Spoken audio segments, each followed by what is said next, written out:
Doctor ortho Ayurvedic oil and capsule. अब दर्द भी घुटने टेकेगा।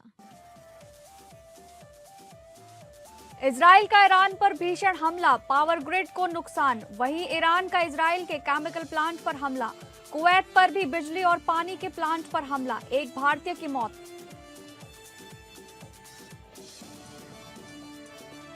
पेट्रोल पंप पर केरोसिन भी अब मिलेगा। केंद्र का फैसला, हर जिले में 2 पंपों पर होगी सुविधा। तेल कंपनियां 5000 लीटर स्टॉक रख सकेंगी। सरकार बोली कच्चे तेल का पर्याप्त स्टॉक।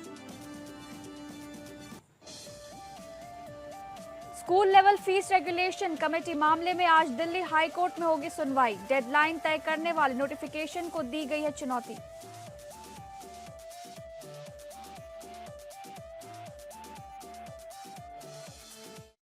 नमस्कार, आप सभी का स्वागत है इस बुलेटिन में। मैं हूं आपके साथ शालिनी राणा। शुरुआत करेंगे बुलेटिन की बड़ी खबर से। अमेरिका, इजराइल और ईरान के बीच बीते हफ्तों से जारी युद्ध में कई अहम घटनाक्रम हुए हैं, जहां ईरान के शीर्ष नेतृत्व को अमेरिका और इजराइल ने संयुक्त अभियानों में मार गिराया, तो वहीं ईरान ने हॉर्मुज जल डमरूमध्य बंद करके दुनिया भर की ऊर्जा सप्लाई को बाधित कर दिया। अमेरिका इजराइल के हमलों के बाद ईरान की राजधानी तेहरान में बिजली गुल हो गई है। ईरान के ऊर्जा मंत्रालय के मुताबिक हमलों के मलबे से अल्बोर्स प्रांत में पावर ग्रिड को नुकसान पहुंचा है। इससे तेहरान और करज के कई इलाकों में ब्लैकआउट हो गया। दूसरी तरफ ईरान की रेवोल्यूशनरी गार्ड ने कहा कि देश के इंफ्रास्ट्रक्चर पर हुए हमलों के जवाब में अमेरिका और इजराइल से जुड़े ठिकानों पर कार्रवाई जारी है। भारत आ रहे 2 एलपीजी टैंकरों ने हॉर्मुज स्ट्रेट पार कर लिया। इन जहाजों पर 94,000 मीट्रिक टन एलपीजी लादी हुई है। इन जहाजों को भारतीय नौसेना सुरक्षा दे रही है। अंतर्राष्ट्रीय परमाणु ऊर्जा एजेंसी ने कहा है कि ईरान का खोदाम्ब हैवी वाटर प्रोडक्शन प्लांट अब काम नहीं कर रहा है। एजेंसी के मुताबिक इस प्लांट को हुए हमले में गंभीर नुकसान पहुंचा है। ईरान ने दावा किया है कि उसने सऊदी अरब में मौजूद अमेरिकी एयरबेस पर मिसाइल और ड्रोन से हमला किया है। हिजबुल्लाह ने दावा किया है कि उसके लड़ाकों ने इजरायली सेना पर हमले किए हैं। कुवैत में बिजली और पानी के प्लांट पर हुए घातक हमले के बाद वहां नुकसान का आकलन किया जा रहा है। कुछ घंटों पहले देश के दक्षिणी हिस्से से धमाके हुए थे। इस हमले में एक भारतीय नागरिक की मौत हो गई है। ईरान ने दक्षिणी इजराइल में एक केमिकल प्लांट पर मिसाइल हमला किया है, जिससे प्लांट में भीषण आग लग गई। इससे इलाके में जहरीले रिसाव का खतरा पैदा हो गया है। एक व्यक्ति घायल भी बताया जा रहा है। इजराइल की संसद नेसेट ने युद्ध बजट को मंजूरी दे दी है। इसमें सैन्य खर्च में भारी बढ़ोतरी का प्रावधान है। बजट को मंजूरी मिलने से नेतन्याहू को समय से पहले चुनाव कराने से बचने का मौका मिल गया है।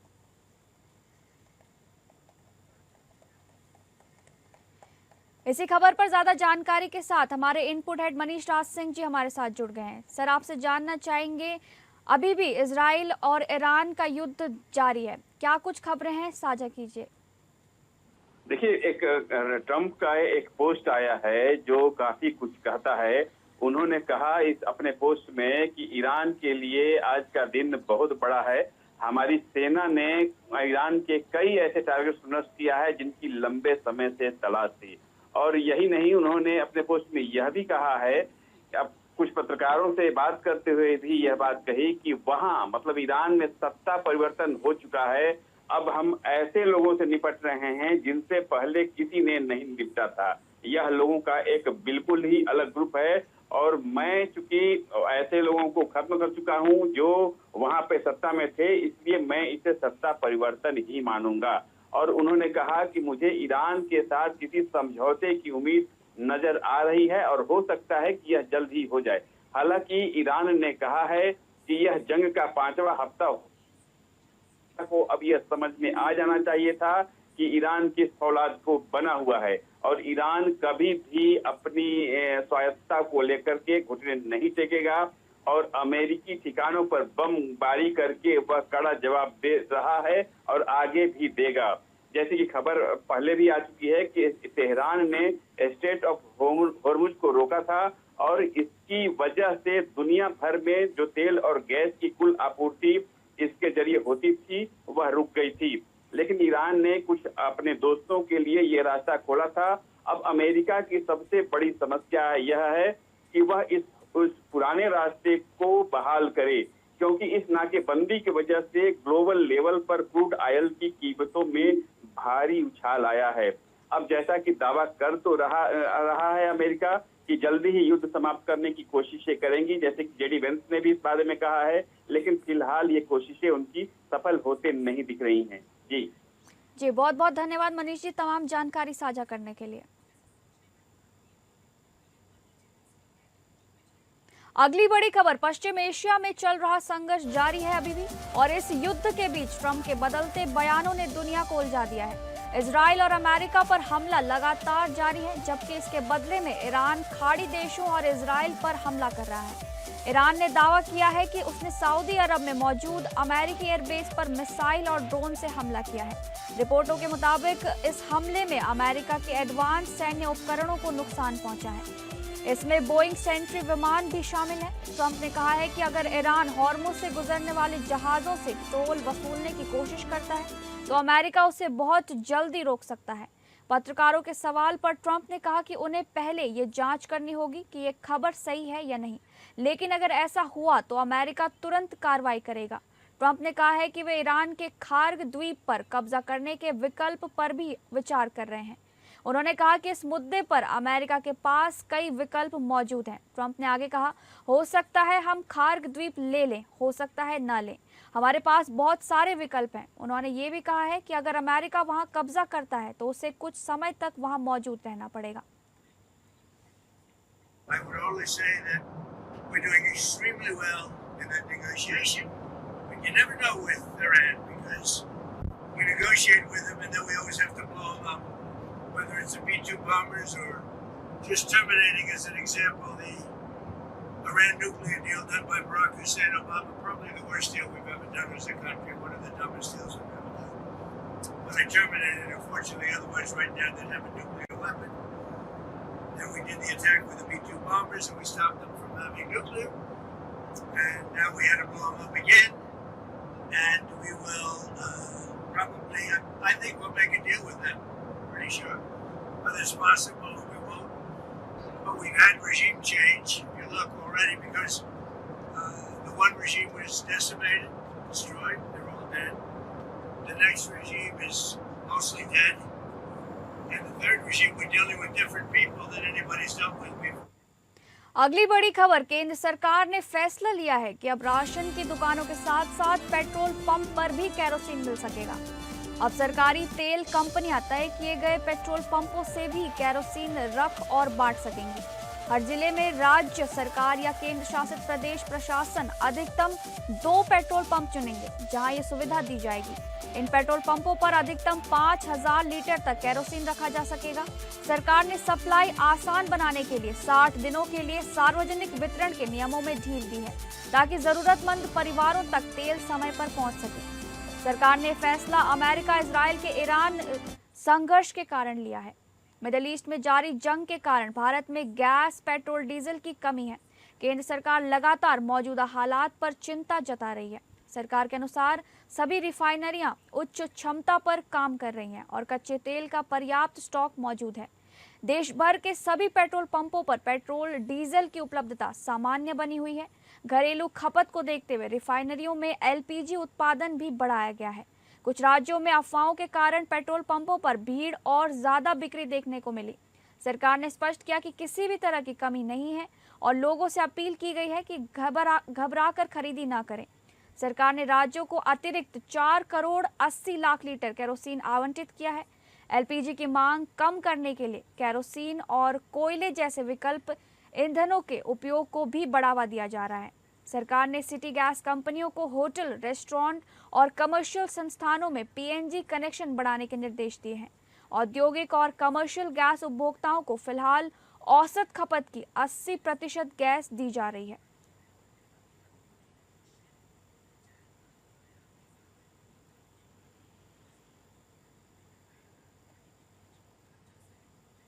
अगली बड़ी खबर, पूर्वांचल का प्रवेश द्वार कहा जाने वाला बस्ती जनपद एक बार फिर से राजनीतिक अखाड़ा बन गया है। आज ब्राह्मण समाज को एकजुट करने के लिए पूर्वांचल के बाहुबली ब्राह्मण नेता एकजुट होकर मंच पर पहुंचे और योगी सरकार के खिलाफ हुंकार भरी। इस कार्यक्रम का नाम सनातन संवाद नाम दिया गया, जिसका नेतृत्व जगत गुरु शंकराचार्य अभिमुक्तेश्वरानंद ने किया और योगी सरकार पर कई तरह के गंभीर आरोप लगाते हुए सनातनियों को एक होकर आने वाले चुनाव में वोट करने की अपील की है। बस्ती का जीआईसी मैदान आज एक बार फिर से इतिहास बना दिया, जहां से शंकराचार्य अभिमुक्तेश्वरानंद ने योगी सरकार के खिलाफ बिगुल फूंक दिया है। इतना ही नहीं, इस मंच से योगी आदित्यनाथ के धुर विरोधी पूर्व विधायक विनय शंकर तिवारी ने खुले मंच से आह्वान किया कि ब्राह्मण अब एकजुट हो जाएं और अहंकारी और अधर्मी सनातन विरोधी सरकार के खिलाफ फरसा उठाकर सत्ता से इस बार उखाड़ फेंकें। अभिमुक्तेश्वरानंद ने कहा, अगर आने वाले 2027 के चुनाव में कोई भी राजनीतिक दल गाय को राष्ट्रमाता घोषित करने की बात नहीं करेगी तो वे खुद अपना कोई आदमी चुनाव मैदान में उतार देंगे।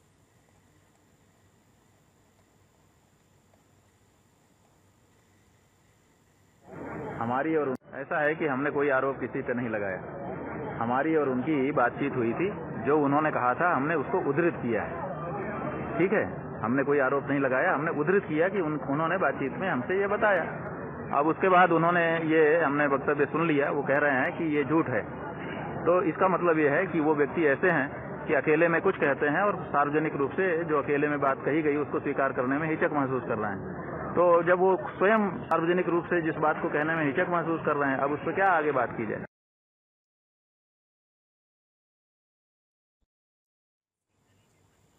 इसी खबर पर ज्यादा जानकारी के साथ हमारे विशेष संवाददाता आनंद सिंह हमारे साथ जुड़ गए हैं। आनंद, आपसे जानना चाहेंगे, बस्ती जनपद पे एक बार फिर से राजनीतिक अखाड़ा बन चुका है, जहां पर शंकराचार्य अभिमुक्तेश्वरानंद ने योगी सरकार के खिलाफ हुंकार भरी है। बताइए क्या कुछ जानकारी है। समय से ही स्वामी अभिमुक्तेश्वरानंद वो लगातार मुखर रहे हैं योगी सरकार के खिलाफ, और तमाम ऐसे मौके आए, चाहे गौरक्षा की बात हो, चाहे सनातन धर्म की रक्षा की बात हो, उन्होंने सरकार के ऊपर लगातार हमले किए हैं। हालांकि ये भी खास बात रही है कि मुख्यमंत्री योगी आदित्यनाथ पर सीधा हमला करने से वो बचे हैं, लेकिन सरकार को घेरने में उन्होंने कोई कसर नहीं छोड़ी है। और यही इसी क्रम में जब वो बस्ती में थे कल, तो उन्होंने एक बार फिर से सरकार के ऊपर सनातन विरोधी होने का आरोप लगाया, और न सिर्फ आरोप लगाया बल्कि सनातन के नाम पर लोगों से, हिंदुओं से एकजुट होने का आह्वान किया और सरकार का विरोध करने की बात स्पष्ट तौर पर कही है। जो पूर्व प्रशासनिक अधिकारी रहे अलंकार अग्नोत्री, वो भी इस सभा में, इस कार्यक्रम में मौजूद थे। उन्होंने भी जो अभिमुक्तेश्वरानंद है, लगभग उसी लय में उन्होंने भी बात अपनी रखी है। तमाम जो ब्राह्मण समाज के नेता है उनसे एकजुट होने का आह्वान किया गया है इस पूरे कार्यक्रम में। तो ये जिस तरह से ये मुखर होकर लगातार स्वामी अभिमुक्तेश्वरानंद बोल रहे हैं, आने वाले समय में ये कहा जा सकता है कि जैसे जैसे चुनाव नजदीक आएंगे, ये आवाज और मुखर होती रहेगी और तेज होती रहेगी। जी, बहुत बहुत धन्यवाद आनंद, तमाम जानकारी साझा करने के लिए। खबरों में आगे बढ़ेंगे। मुख्यमंत्री योगी आदित्यनाथ सोमवार को छात्रवृत्ति और पारिवारिक लाभ योजनाओं के अंतर्गत धनराशि का डीबीटी के माध्यम से अंतरण करेंगे। ये कार्यक्रम लखनऊ स्थित इंदिरा गांधी प्रतिष्ठान में होगा।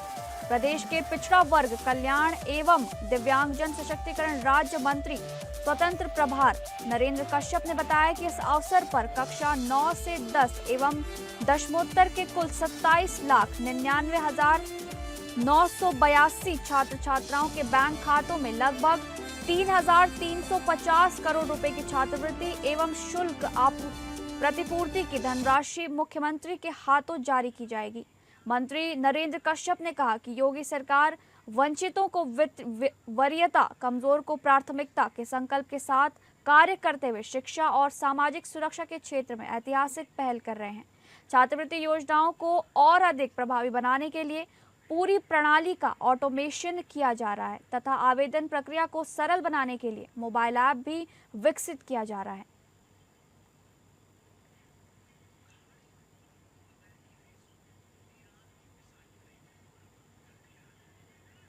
अगली बड़ी खबर, स्कूलों के लिए school level fees regulation committee यानी कि SLFRC बनाने की डेडलाइन तय करने वाले नोटिफिकेशन को चुनौती देने वाली याचिका पर दिल्ली हाईकोर्ट में आज सुनवाई होनी है। पिछली सुनवाई में दिल्ली हाईकोर्ट ने कहा था, फिलहाल प्राइवेट स्कूलों को फीस निर्धारण के लिए school level fees regulation committee बनाने की जरूरत नहीं है। इसी खबर पर ज्यादा जानकारी के साथ हमारे संवाददाता विवेक सिंह चंडेल हमारे साथ जुड़ गए हैं। विवेक, बताइए क्या कुछ जानकारी है? आज school level fees regulation committee का मामला कोर्ट में चुनौती के लिए हाजिर है। बिल्कुल।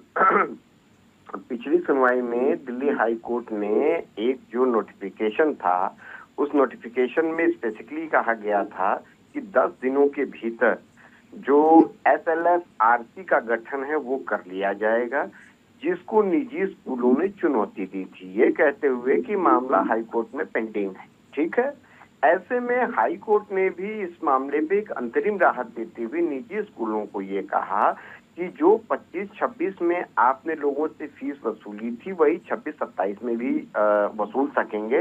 हालांकि ये भी स्पष्ट किया था कि जो ये SLF-RC है, इसके गठन को लेके जब तक हाई कोर्ट अपना फैसला नहीं दे देता तब तक ये इस साल के लिए शैक्षणिक स्तर में फीस वसूली का जो आपका पुराना नियम था वो तय करेंगे।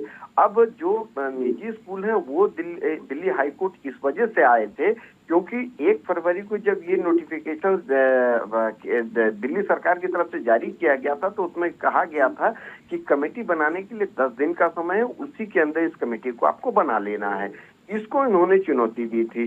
तो दिल्ली हाई कोर्ट ने इस पर तो सुनवाई की और सुनवाई के दौरान एसजी की तरफ से बहुत स्पष्ट किया गया कि क्योंकि जो फीस रेगुलेशन है उसको लेके नियम पहले से ही है लेकिन उनका एग्जीक्यूशन नहीं हो पा रहा। ऐसे में दिल्ली सरकार ने अभिभावकों जो स्कूल प्रबंधन है और शिक्षा वो जो पेरेंट्स हैं उनके प्रतिनिधियों के को लेके एक कमेटी बनाने के लिए एक नोटिफिकेशन जारी किया और ये कहा था कि नोटिफिकेशन सिर्फ इस वजह से है कि जो चीज पहले से कानून मौजूद है उसको इम्प्लीमेंटेशन किया जा सके, उसको थोड़ा और इनहांस करने के लिए ऐसा किया गया है।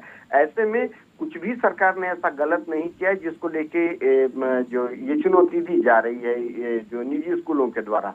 लेकिन सरकार दिल्ली हाई कोर्ट ने ये कहा कि चूंकि जो कमेटी का गठन है वो 10 दिनों के अंदर कह दिया गया करने के लिए और थोड़ा सा मामला हाई कोर्ट में पेंडिंग है, तब तक के लिए अंतरिम राहत देते हुए निजी स्कूलों को ये कह दिया कि जैसा पिछले सेशन में आपने फीस ली थी वो इस सेशन में भी लेंगे, लेकिन जो इसके गठन की प्रक्रिया है उस गठन के लिए 10 दिन का समय देते हुए जो गाइडलाइंस चीजें दी गई थी उसको चुनौती दी गई। तो जब तक इसमें निर्णय नहीं हो जाता तब तक आप इस सत्र में भी ले सकते हैं, फीस वही वसूल सकते हैं।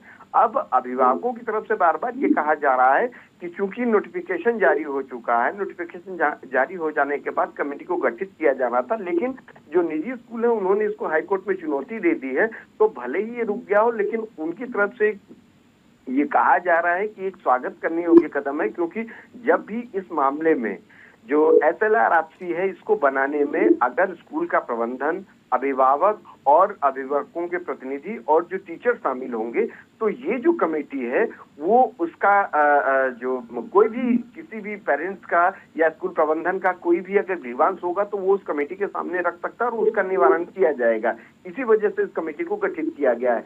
तो जो अभिभावक है उनका कहना है कि जो ये नोटिफिकेशन है उसको रद्द न किया जाए, गठन करने की जो स्थिति है उसको बनाए रखी जाए, लेकिन निजी स्कूल प्रबंधन ने इसके जो दिशा निर्देश है उसको लेके एक याचिका दाखिल कर रखी जिस पर सुप्रीम कोर्ट माफ कीजिएगा दिल्ली हाई कोर्ट सुनवाई कर रहा है। दिल्ली हाई कोर्ट ने अंतरिम राहत तो दे दी है लेकिन फाइनल आउटकम क्या होगा वो दिल्ली हाई कोर्ट का जो ये फैसला आएगा, क्योंकि इस मामले पर और भी सुनवाई होनी बाकी है और जो हाई कोर्ट ने सिर्फ अंतरिम राहत के तौर पर ये कहा था कि जो कमेटी गठित करने की बात कही गई थी 10 दिनों के अंदर उसको इस बार नहीं किया जाएगा और जो स्कूल की फीस है वो पिछले साल की तरह कंटिन्यू रहेगी। तो अभी के लिए फिलहाल दिल्ली हाई कोर्ट अब ये तय करेगा कि जो दिल्ली सरकार का नोटिफिकेशन है वो नोटिफिकेशन पे रोक लगाए जाने की जरूरत है नहीं, जिसमें ये कहा गया था 10 दिनों के अंदर SLR-RC ये जो है ये हर एक स्कूल निजी स्कूल तय करेगा। इसके लिए अब हमें हाई कोर्ट की सुनवाई का इंतजार करना होगा और हाई कोर्ट जब इसमें फैसला देगा उसके बाद ये तय होगा कि क्या दिल्ली सरकार का जो नोटिफिकेशन है वो जारी रहेगा या उसमें कुछ संशोधन करने की जरूरत होगी। जी विवेक, बहुत बहुत धन्यवाद तमाम जानकारी साझा करने के लिए।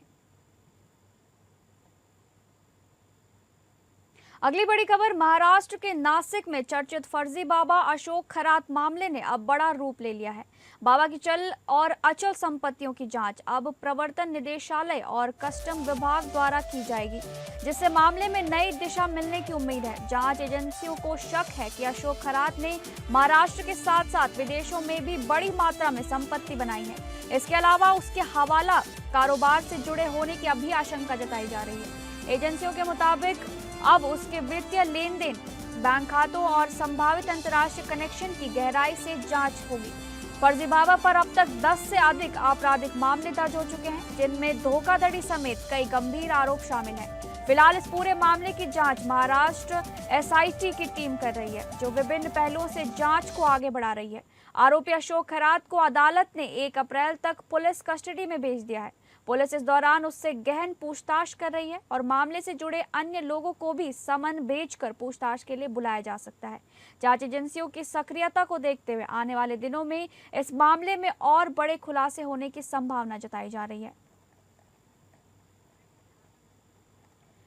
इसी खबर पर ज्यादा जानकारी के साथ हमारे संवाददाता सर्वजीत सोनी हमारे साथ जुड़ गए हैं। सर्वजीत, बताइए क्या कुछ जानकारी है फर्जी बाबा अशोक खैरात के ऊपर?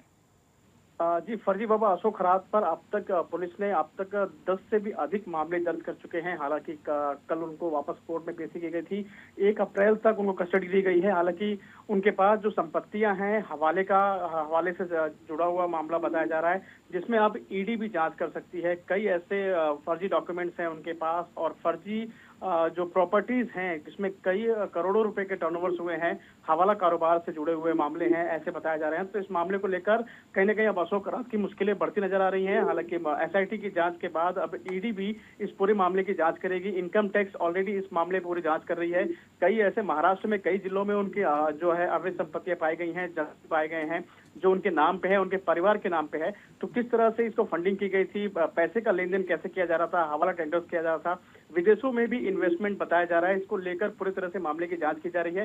फिलहाल एसआईटी इस मामले में जांच कर रही है। 1 अप्रैल तक कस्टडी में है और पुलिस ने अपील की है कि इससे अगर और भी लोग जो पीड़ित हैं वो सामने आए और इस पर शिकायत करें, ताकि इसे कठोर से कठोर सजा दिलाया सके। हालांकि अब तक 10 मामले दर्ज हैं और भी मामले दर्ज होने की आशंका बताई जा रही है। इस मामले से जुड़े और कई राजनेताओं को भी समन भेजा जा सकता है और उनकी भी पूछताछ की जा सकती है। तो देखना है कि आने वाले दिनों में कौन कौन इस केस के जो है इसमें रडार पे आता है। जी सर्वजीत, बहुत बहुत धन्यवाद तमाम जानकारी साझा करने के लिए। फिलहाल इस बुलेटिन में बस इतना ही। नमस्कार।